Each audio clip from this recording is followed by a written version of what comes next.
The greater the problem, the greater the prayer.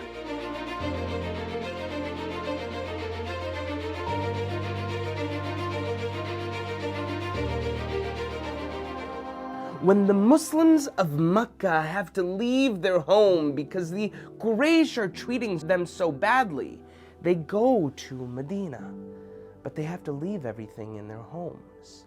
Their clothing, their textiles, their merchandise, and the people of Makkah decide to sell it. They create a caravan of all of the goods that belong to the Muslims that have now left Makkah and have gone to Medina, and they take this caravan to a city called Badr, where their hope is to sell it.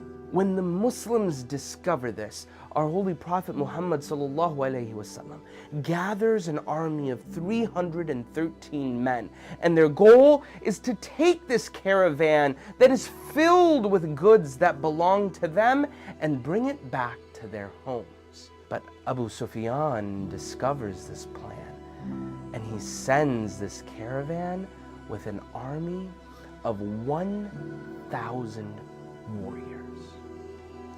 When the Muslims finally discover this caravan and see that they're outnumbered 3 to 1, over 1,000 enemies compared to 313 Muslims, many of the people get worried.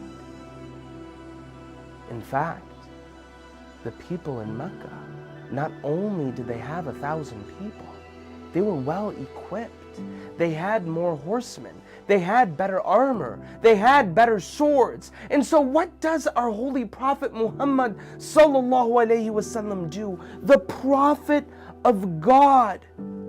He stays awake all night while the other Muslims sleep. He calls on his Lord.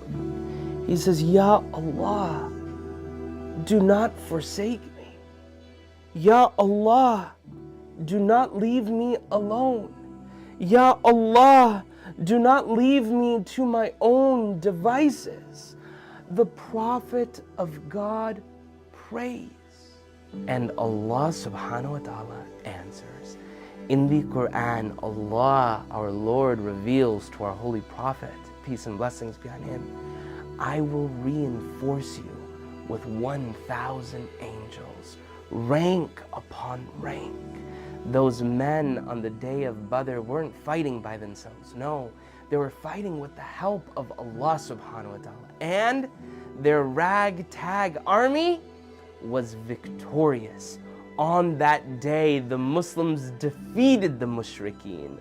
On that day, many, over 70 of the mushrikeen fought and lost their lives as the Muslims were victorious.